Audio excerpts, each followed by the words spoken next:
hello again, and welcome to the Sports Box, where the only opinion that matters is right here. I am Mike Galetta, aka Hamilton Mike, along with my partner Brian the Ranger Otard, bringing you the fantasy lineup that you've all been begging for. This is week 1. We're going to talk about our starting sits, give you each position, and see what we think. I'm going to start, Brian. Just going to jump right in there. Sure.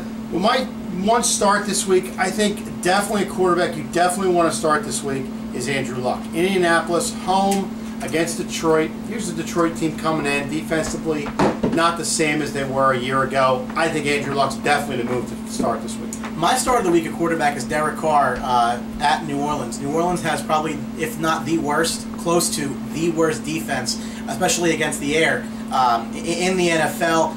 You gotta love Carr going into this season. You know, with Cooper in his second year and Crabtree, I just think he goes nuts this week. So I'm loving Derek Carr. And my sit this week's got to be Marcus Mariota, Tennessee, home against Minnesota coming into town. Minnesota death defense is going to be in the top 5 this year.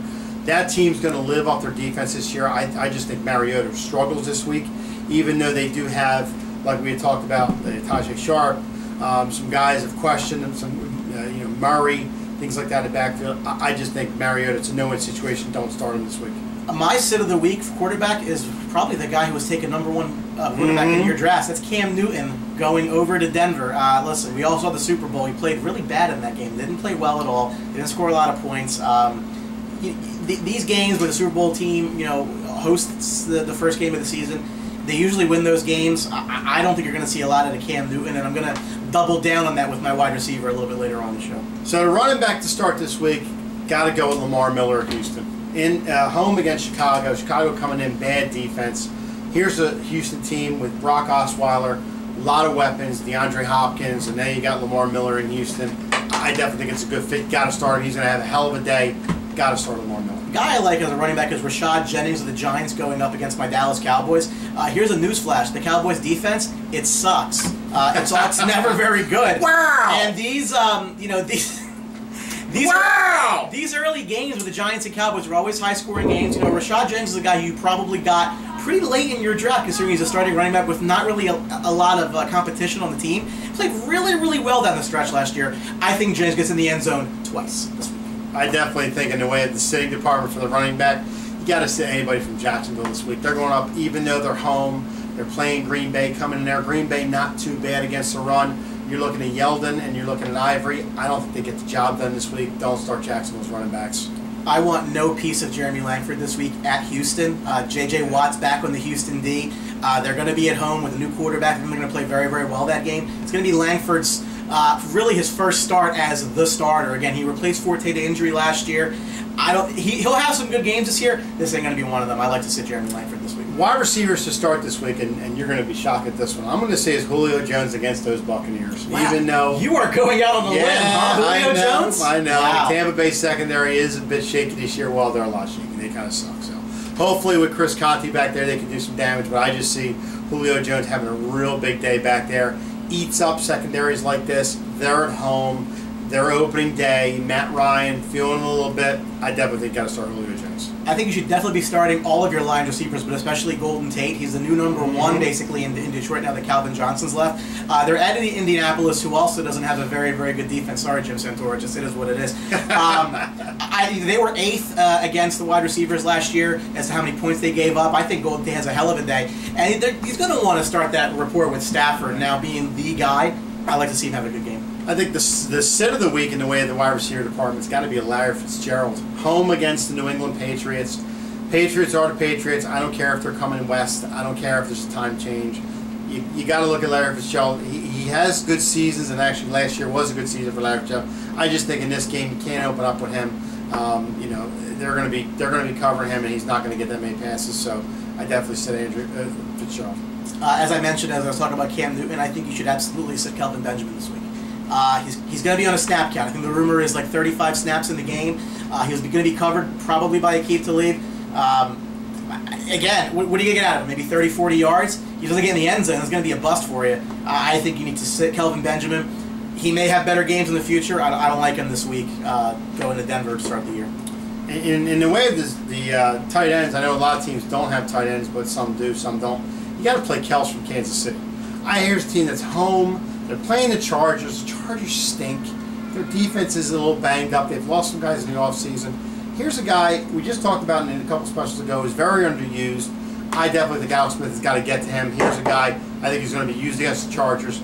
He's got to start Kelsey this week. Do like him. But I would like to start Jared Cook for Green Bay. Now, he's a guy who's been around the league, hasn't really ever, taken that next level to be one of the big guys. But he's going up against the Jaguars this week, who allowed the 6th most points to tight ends last year. Yep. And I think that Aaron Rodgers is going to want to get him going to start the year. I think you might see a touchdown out of Jared Cook this week. Yeah. And the way to sit the department for tight ends, I think you got to go with Jason Witten. Here's a guy who's done it most of the year or every year. He's called on. You think he's going to have a down year. The guy keeps producing, but here's a situation where the Giants put a ton of money into their defense. They're playing home. Got Dak Prescott, young quarterback, going to lean on him a little bit more. I just don't think he's going to get into the middle. I think he's going to have a rough time against the Giants. I don't like Jason Witten this week. I don't like Martellus Bennett this week, but I like him the rest of the year. I think you may see him be Aaron Hernandez too without the gun. I really do think he's going to do well, but again, Garoppolo is the quarterback there. Yep. They're going up against an excellent defense in Arizona, and I think if anything, you're going to see Gronk play a lot better. They're going to try to get the ball, force the ball really to Gronk. I just don't think Bennett plays really well this week at all. Yep. The way the defense is, I think you got to look at Houston this week. Houston playing their Chicago Bears in Houston. I think J.J. Watt back off injury. He might start a little bit slow, but here's a team that's definitely going to get back on track, and I think they destroy Chicago this week. And I heard a rumor that the 49ers offense is pretty terrible. Huge if true. Mm-hmm. But if that's the case, you're going to want to start the LA Rams. That is the strength of the Rams. Who's on the San Francisco offense? I mean, the biggest story there is what the backup quarterback is doing with the national anthem. So, listen, that offense is going to be pretty bad this year. I love the Rams this week defensively. In the way of the sit, I think you got to sit the Oakland Raiders this week, heading to New Orleans to play the Saints. By the way, today Drew Brees got an extension, 2-year big deal. I think New Orleans is going to be fired up for that game. At home, Brees is comfortable now. He's going to be there for 2 more games. Got some good weapons, good receivers. I don't think Oakland plays that well at all. Why are you cheating off my paper? Oh, you have Oakland. I have Oakland as well. Oh, hello. We agree. Hello. And listen, that's going to be a hell of a high-scoring game, right? Yeah. Again, we talked about Derek Carr is going to have a great game because New Orleans defense stinks. Yep. Drew Brees is going to just go nuts to try to keep up with them. If you remember the game last year, the Giants, when they went down there, just a huge high-scoring game. You had other defenses, you were not happy at all. I can't, with any sort of confidence, start the Raiders this week against Brees. Coming again, the new contract, what should be a very high-scoring game. Yep. Don't like it. If we had a betting service, that would be the over this week. Outright. Yes, that would be. So that's all the time we have. I hope you enjoyed the fantasy special. We're going to do it every week for you on Wednesdays. Going to try to get it on Wednesday night for you, maybe on Thursday morning for you, but we'll definitely get it on before the Thursday game. Comments, anything you want to say, write into us. Let us know what we're doing. You want to see more of this, more of that? Let us know, because remember, we got some good stuff coming. And there's so many ways to find us. You can find us on Twitter at The Sports Box Show, where you can tweet us all you want to. You can like us on Facebook, or you can say whatever you want to on our Facebook page. We might even respond to you. But of course, the YouTube channel is where you need to be to find all our fresh content. There's this little square button that says subscribe. Make sure you jump all over it. Because remember, at The Sports Box, the only opinion that matters is still right here. Thanks for watching, folks. See ya. Don't forget to subscribe.